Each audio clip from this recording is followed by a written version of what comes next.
사람을 조종하는 모모. 2015년 9월 한낮의 파리. 관광객으로 보이는 한 노인이 길을 가던 두 여성에게 다가갔습니다. 아이고 힘들어라. 아이 저기 길 좀 물읍시다. 노인의 물음에 친절하게 대답해준 여성들. 그리고 얼마 뒤. 지갑 갖고 있지? 당장 내놔. 뭐야? 할머니가 강도였어요? 같은 할머니가? 길 물어보더니 강도예요? 자, 그런데 정말 이상한 건요. 피해자들의 반응이었습니다. 지갑이요? 여기 있어요. 현금이 얼마 없잖아. 계좌 비밀번호 뭐야? 비밀번호 1, 2, 3, 4. 여성들은 이 노인과 일면식이 없는 사이인데도 불구하고 노인의 요구대로 순순히 금품을 주고 계좌 비밀번호를 알려주었습니다. 뭐야? 할머니가 혹시 뭐 주술 같은 거 걸었어요? 노인은 지도를 가리키며 길을 묻는 척하면서 여성들이 지도를 보려고 집중하는 그때 여성들의 얼굴에 마약 가루를 물어버린 겁니다. 와, 여기다가 가루를 놨다가? 악랄하다, 악랄해. 이거 영화로 만들면 대박이다. 여성들이 흡입한 건 스코폴라민이라 불리는 마약, 일명 악마의 숨결. 이 스코폴라민은 소량만 흡입해도 강력한 환각작용을 유발, 와, 무능력, 무의식, 무저항 상태가 되는데요. 그래서 피해 여성들은 마치 좀비처럼 본인의 의지대로 행동하지 못하고요. 노예라도 된 듯 노인의 요구사항을 그대로 따랐던 겁니다. 자, 그리고 설사 약 기운이 떨어진다고 해도 자신이 무슨 행동을 했는지 아무런 기억도 하지 못한다고 합니다. 완전 범죄야. 특화돼 있는 무섭다. 마약이네. 근데 대낮에 파리 번화가에서 일어난 일이래잖아요. 어디 음침한 데도 아니고. 그렇습니다. 어디 뭐 무서워서 어디 가겠어요? 자, 노인을 포함한 3명의 일당은 이 같은 수법으로 최소 20차례 강도짓을 감행. 자, 또 다른 피해자 중 한 명은 무려 11만 2,500달러, 한화 약 1억 5천만 원을 갈취당하기도 했습니다. 이뿐만 아니라 이 마약, 이 스코필라민의 원산지인 콜롬비아에서는 성폭행, 강제 장기 적출 등 매년 최대 5만 건의 스코필라민 관련 범죄가 발생한다고 합니다. 순식간에 사람을 좀비, 노예로 만드는 무서운 마약, 악마의 숨결. 공포 그 자체인 이 마약은 영화 속에서나 일어나는 허구가 아닌 무섭고 끔찍한 현실이었습니다. 여름 특집 영화로 만들어질 현실 속 공포 19, 11일 공개합니다. 1984년 미국 플로리다주 템파. 17세 소녀 리사 맥베이는 홀로 귀가 중이었습니다. 그런데 소리 지르면 죽여버리겠어요. 조용히 따라와. 맥베이를 납치한 남자. 그리고 납치범은 맥베이를 성폭행하고 고문. 맥베이가 처한 현실은 지옥보다 더욱 끔찍했습니다. 하지만 마지막까지 희망의 끈을 놓지 않았던 맥베이. 아저씨, 우리 아버지가 많이 아프신데 간호할 사람이 저밖에 없어요. 아저씨, 원래 좋은 사람이죠? 저 풀어주시면 제가 여자친구가 돼드릴게요. 사실 맥베이는 부모에게 버림받고 할머니와 살고 있었지만요. 납치범의 동정심을 유발하고 간곡하게 설득했습니다. 그리고 그 결과 맥베이를 다시 풀어준 납치범. 정말 다행히도 맥베이는 납치 26시간 만에 무사히 집으로 돌아올 수 있었습니다. 어우, 정말 다행이네요. 불행 중 다행이네요, 진짜. 마음이 바뀌었나 봐요, 그죠? 일단 설득하는 그게 성공을 한 거네요. 뭐 양심은 남아 있었나 보죠. 그러니까. 과연 그럴까요? 풀려난 맥베이는 경찰에 신고. 그리고 12일 뒤 맥베이를 풀어줬던 그 납치범 바비 조롱이 경찰에 체포됐습니다. 납치범의 정체가 밝혀지자 미 전역의 언론이 대대적으로 보도. 사람들은 충격에 빠졌습니다. 왜요, 왜? 뭐 유명인이에요? 납치범 바비 조롱의 실체. 최악의 살인마. 플로리다 연쇄 살인범 체포. 바로 8개월간 무려 10명을 살해하고 최소 10명을 성폭행한 악마. 연쇄 살인범이었던 겁니다. 정말 호랑이한테 물렸다 살아난 거예요. 진짜. 끔찍해. 우와. 완전 소름이다. 심지어 납치했던 맥베이를 풀어주고 난 뒤 체포되기 전까지 바비 조얼롱이 살해한 여성들의 시신 2구가 추가로 발견됐습니다. 그 맥베이도 죽기 직전이었네요. 죽기 직전에 기질을 발휘한 거예요. 그러니까 나중에 맥베이 씨가 이걸 알고 얼마나 진짜 가슴을 쓸어내렸을까요? 진짜. 이후에 자록한 연쇄 살인범 바비 조얼롱은 사형됐습니다. 부디 맥베이가 영화보다 끔찍한 현실에서 벗어나 상처를 회복했길 바랍니다. 아이고 진짜 저 악몽을 좀 잊으셨으면 좋겠습니다. 정말 다행이지만 저 여자분은 트라우마가 생겼을 거예요. 엄청 생겼지. 네. 엄청 생겼지. 그렇지. 길에서 사람 만날 때보다 얼마나 너무 무섭겠어요. 무섭죠. 네. 여름 특집 영화로 만들어질 현실 속 공포 19 9일을 공개합니다.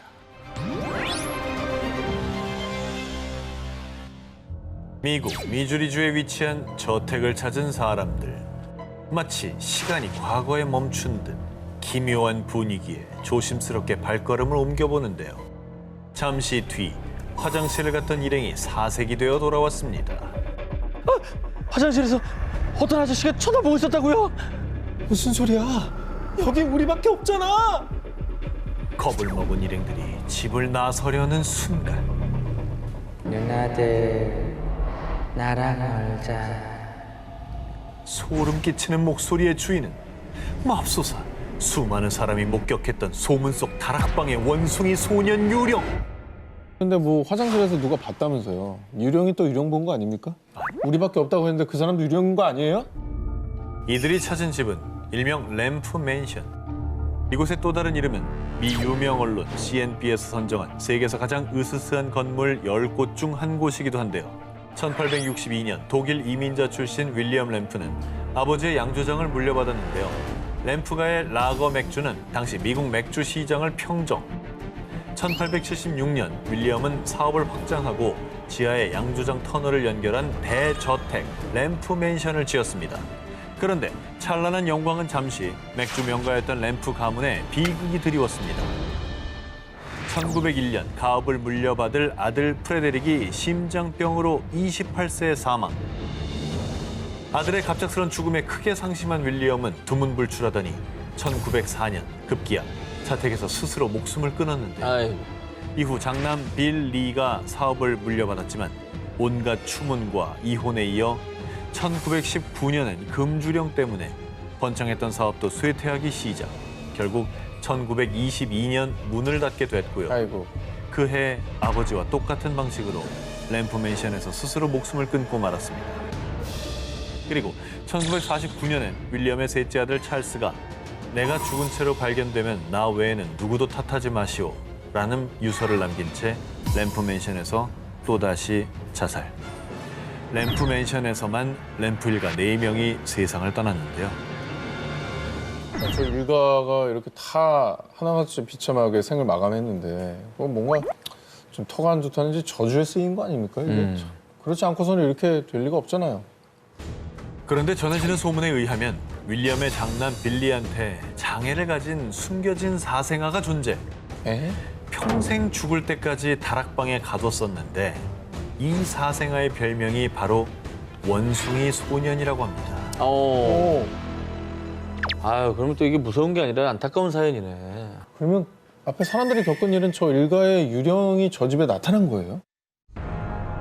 지금도 램프 맨션에선 과거 사무실터였던 여자 화장실에서 빌린 램프의 유령이 목격되거나 분명 잠겼던 문이 저절로 여닫히는 폴터가이스트 현상, 주차장에서 말 울음소리가 들리는 등 영화 같은 일들이 벌어지고 있는데요.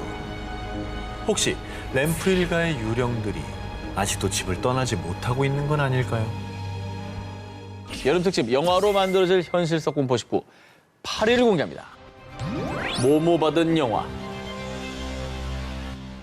2021년 10월 미국 뉴멕시코주 보난자 크리크 렌치 목장. 선부 영화 러스트의 주인공을 맡은 배우 알렉 볼드윈이 소품용 총을 들고 리허설 중이었습니다. 그런데 잠시 뒤 총소리가 난 직후 쓰러진 사람들. 정말 충격적이게도 소품용 권총에서 공포탄이 아니라 진짜 실탄이 발사. 헐. 이로 인해 현장에 있던 촬영 감독 할리나 허친스가 사망. 엄마.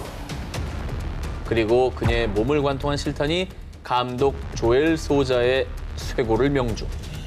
그 또한 중상을 입고 말았습니다. 소품용 총에 누가 실탄을 장전해놔요? 진짜 총이었던 거예요. 애초에 그게 반입이 되나? 저는 그게 의문스러워요. 그런데 여기서 아주 기묘한 사실 한 가지. 영화 러스트의 줄거리는 어린 소년이 실수로 지역 주민을 살해한 뒤 할아버지와 함께 도주하는 내용입니다. 그런데 러스트 촬영장에서의 총기 사고 또한 실수로 의도치 않게 살인으로 이어졌다는 점에서 영화 러스트의 내용과 묘하게 닮아 있죠. 이는 정말 단순히 우연이었을까요? 영화 러스트 촬영장 총기 사고는 여러 논란을 낳으며 현재도 소송이 진행 중입니다. 이게 정말 우연한 사고였다면 영화 내용이랑 너무 맞아떨어지니까 너무 소름인 거죠. 그럼 그래서 지금 이거는 과연 누가 그 진짜 총알을 갖다 놨느냐 이거 가지고 지금 소송을 하는 그게 제일 중요한 거죠. 그러겠죠. 사실. 자, 일단 말이죠. 해당 사고 이후에 영화 제작은 중단된 상태입니다.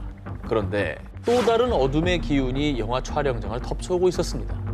총기 사고가 일어난 지 불과 한 달밖에 지나지 않은 2021년 11월 영화 러스트의 제작진인 제이슨 밀러가 러스트 관련 작업 도중 독거미에 물리는 사고를 당했습니다. 진짜?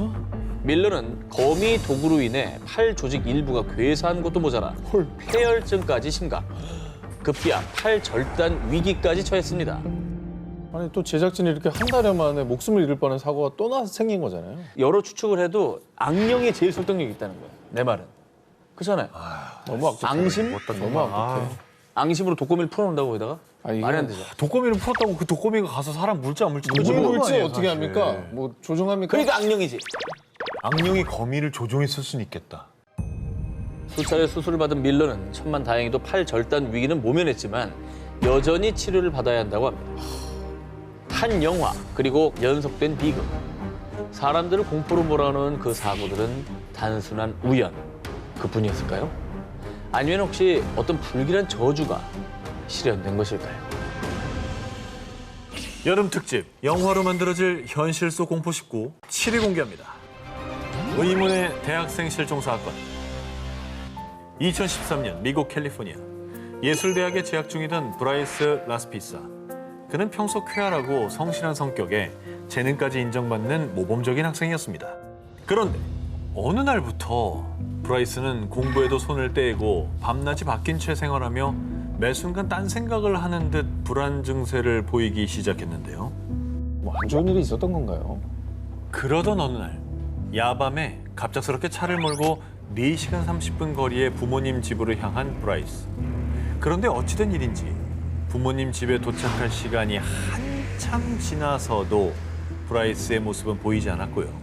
연락조차 되지 않자 걱정된 부모님은 경찰에 실종 신고를 했는데요. 납치된 거 아니에요? 아니면은 뭐 워낙 또 먼 거리니까 가다가 조금 쉬면서 잠에 이제 들었는데 제 시간에 도착 안 하고 그냥 뭐 아침이 돼버렸다든지. 그러면 다행인데 사고 났을까 봐. 다행히 브라이스는 부모님 집과는 조금 떨어진 지역의 한 호텔 주차장에서 발견됐습니다. 그런데 정말 이상한 건요. 무려 18시간 동안 차 안에서 꼼짝도 안 하고 있었다는 겁니다. 엥? 당시 브라이스는 음주 측정 검사에서도 별다른 반응을 보이지 않았고 약물, 총기류도 소지하지 않은 멀쩡한 상태였다고 하는데요. 아니 뭐 누구 기다리고 약속이 돼 있는데 거기서 계속 그러면 있었던 건가? 주차장에서 18시간 동안 꼼짝도 안 하기 쉽지 않아요. 그런데 말입니다. 진짜 미스터리는 지금부터입니다. 호텔 주차장에서 출발. 부모님 집 근처까지 거의 다 왔다고 했던 브라이스는 또다시 행방불명. 경찰 수색을 통해 찾아낸 그의 마지막 행적은 부모님 집이 있던 오렌지 카운티와 조금 떨어진 카스타익 호수였는데요. 그의 차는 사고를 당한 것처럼 뒤집어진 채 여기저기 찌그러져 있었는데요. 하지만 그의 모습은 어디에도 보이지 않았습니다.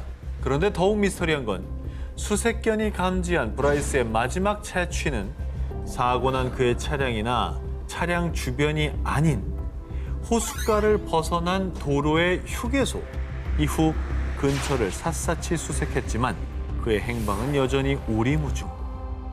저는 납치라고 봅니다. 그 주차장에 가만히 있으라고 협박을 당했고 차는 자기네들이 처리해버린 거예요. 그냥 호수에 버려버리고. 막 돌려버리고 막 부셔버리고. 9년이 지난 지금까지도 미스터리로 남은 브라이스의 행방. 과연 그에게는 무슨 일이 있었던 걸까요? 그리고 지금은 어디에 있는 걸까요? 궁금하다. 여름 특집 영화로 만들어질 현실 속 공포 식후 6위를 공개합니다. 그 여름 폭포에서 생긴 일.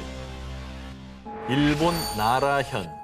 오복 명절을 맞아 친척들과 저녁 식사를 하고 있던 초등학생 마루코.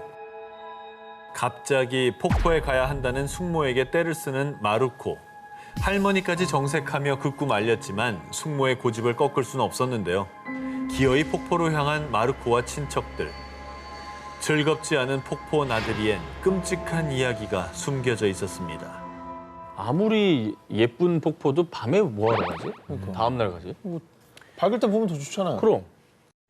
사실 일주일 전 마르코와 가족들은 그 폭포를 방문한 적이 있었습니다.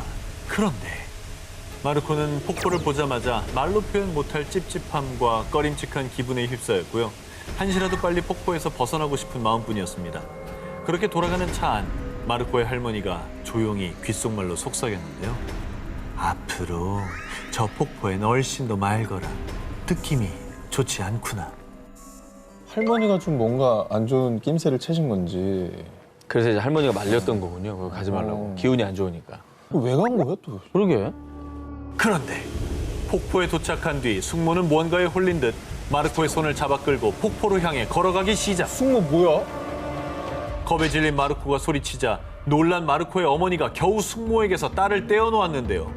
마치 다른 사람이 된 듯한 숙모는 뭐야? 마르코를 째려본 뒤 홀로 폭포로 빨리듯 걸어 들어갔습니다. 어휴. 에?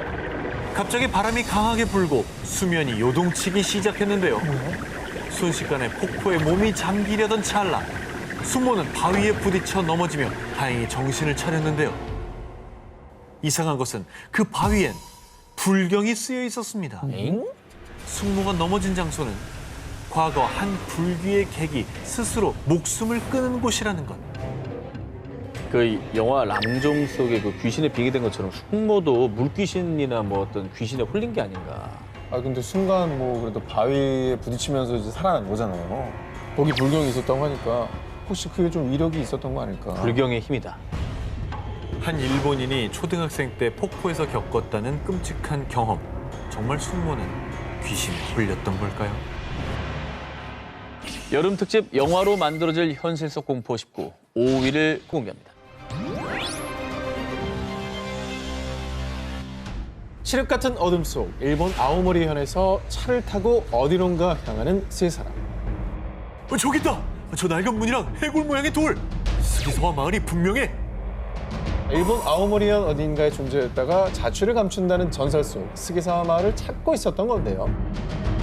스기사와 마을은 지도에서조차 존재하지 않는 곳으로 2000년에 한 일본 방송에 소개된 이후 세 사람은 호기심에 직접 스기사와 마을을 찾아 나섰던 겁니다. 좋은 데가 있어요? 근데 저기 갔다가 못 돌아오면 어떡하지? 하지만 마을을 찾아냈다는 기쁨도 잠시, 막상 도착하니 아야는 알 수 없는 공포에 사로잡혔는데요. 기묘한 분위기를 풍기는 폐가에 들어가자 소스라치게 놀란 세 사람. 이들이 마주한 것은 벽을 온통 채운 빗자국들.